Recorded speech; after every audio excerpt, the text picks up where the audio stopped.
Seja muito bem-vindo, governante, à aula 42, onde nós vamos dar continuidade ao tema Desenhando o Sistema de Controle, por isso, parte 2. Eu sou a Pri Bustamante e você está no grande tema controle, aqui dentro da série O Cotidiano do Gestor.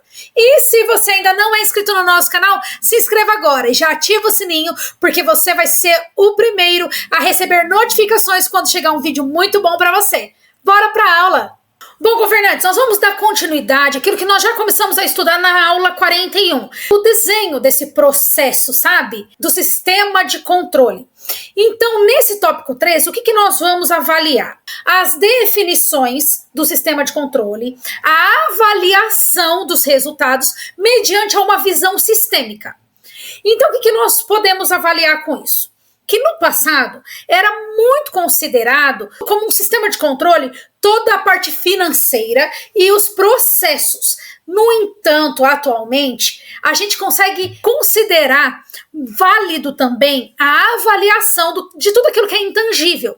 Por exemplo, competências da organização e dos seus indivíduos, a motivação dos funcionários, a capacidade de inovação da sua empresa e a imagem que isso acaba gerando perante os seus clientes. Isso tem levado as empresas a definirem o seu sistema de controle a partir da capacidade de avaliação dos resultados de uma visão mais ampla, que consiga compreender a sua organização como um todo e os diversos stakeholders que estão conectados a ela de uma forma mais direta e até indireta. Ou seja, os resultados devem levar em consideração múltiplas perspectivas, tais como o nível de conhecimento e habilidade dos stakeholders, o clima para agir em prol da organização, a capacidade da empresa de aprender e inovar com esse aprendizado, como ela desenvolve os seus processos internos, dando atenção não apenas a esses fatores internos, mas respeitando a sociedade no qual ela está inserida. De que maneira essa empresa se relaciona com os seus clientes e atende às suas necessidades. E os indicadores econômicos financeiros que devem ser definidos a partir da fase em que a sua empresa está. A partir de agora, nós vamos ver a recomendação da FNQ, que é a Fundação Nacional de Qualidade. Em seus cadernos de excelências, elas dizem que as organizações precisam adotar um sistema de controle que possa avaliar o seu desempenho em diversas dimensões. Primeiro, os resultados relativos a clientes e ao mercado. Ou seja, tudo isso inclui a satisfação do cliente, a fidelidade e a participação no mercado, sem deixar de lado a conquista de novos clientes e o aumento da sua participação nesse mercado. 2. Resultados relativos à sociedade. Aqui está em análise o impacto social e ambiental dessa organização, como a responsabilidade social corporativa, a sustentabilidade e o engajamento, que hoje nós chamamos de ESG. 3. Resultado relativo às pessoas. Neste tópico, nós estamos falando dos colaboradores da organização, como a satisfação dos funcionários, o clima organizacional, a capacitação e desenvolvimento, a retenção de talentos e a diversidade e inclusão dentro das pessoas da sua organização. 4. Resultados econômicos financeiros. Aqui a gente engloba os indicadores financeiros tradicionais, como custos, lucro, margem de lucro, receita, retorno sobre investimento, fluxo de caixa e competências operacionais. Governante, presta muita atenção no que eu vou dizer aqui.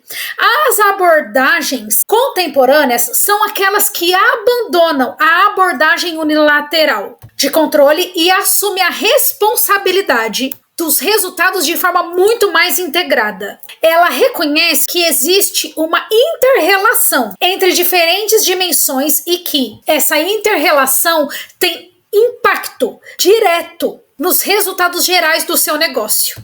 Por isso, um sistema de controle eficaz deve considerar essas múltiplas dimensões e a sua relação para uma gestão mais abrangente e bem-sucedida. Vamos falar de benefícios reais? A gente já compreendeu que um sistema de controle, ele precisa trazer esses benefícios reais tanto para a organização como para os seus membros, para que eles possam ter tomadas de decisões assertivas. Mas também é muito importante a gente ressaltar que esse sistema de controle, ele precisa ser capaz de superar os seus custos de implantação. Imagine comigo aquela empresa que ela contrata um funcionário apenas para que possa mensurar o consumo do café, porque ele acredita que os seus funcionários estão consumindo muito. É muito importante nesse caso avaliar se a contratação dessa pessoa não sairia muito mais alto do que o próprio consumo do café dos funcionários.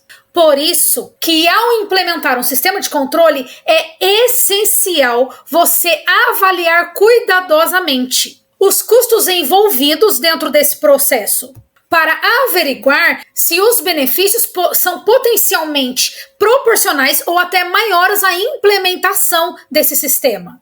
E com isso garantir que esse sistema de controle seja eficiente e contribua para o sucesso. E antes da gente concluir a nossa discussão sobre sistema de controle, precisamos destacar que existem alguns fatores que devem ser considerados ao definir o nosso sistema de controle. Segundo Sobral e Pesce 2008, precisamos destacar o tamanho da nossa organização, a composição da estrutura organizacional, a cultura da empresa que pode ser mais ou menos formal, estilo de liderança e modelo de gestão a ser adotado. Nós já vimos aqui que empresas de pequeno porte tendem a ter um sistema de controle mais informal, enquanto empresas maiores, mas com um sistema de controle, de organização e de administração mais enxutas, optam por um sistema onde eles trabalham um sistema de desempenho de forma mais formal e um pouquinho mais complexo. Governante, e dentro desse contexto existe uma frase de William Deming, que é especialista em gestão da qualidade, que diz uma grande verdade: você não pode gerenciar aquilo que você não consegue medir. Isso destaca pra gente em letras garrafais a importância de você ter um sistema de controle adequado para que você consiga mensurar e adequar o seu controle de resultados e o desempenho da sua organização. Assim você consegue permitir uma gestão eficaz e fundamentada em informações reais e contínuas. Que aula incrível, né, governante? Agora a gente tem ferramentas suficientes para que a gente consiga desenhar o nosso sistema de controle. Por isso eu te peço, compartilhe com mais pessoas para que elas também tenham essas ferramentas para si. Comenta aqui embaixo o que você achou dessa aula. Na próxima nós vamos falar sobre tendências de controle. Eu espero você lá e até já!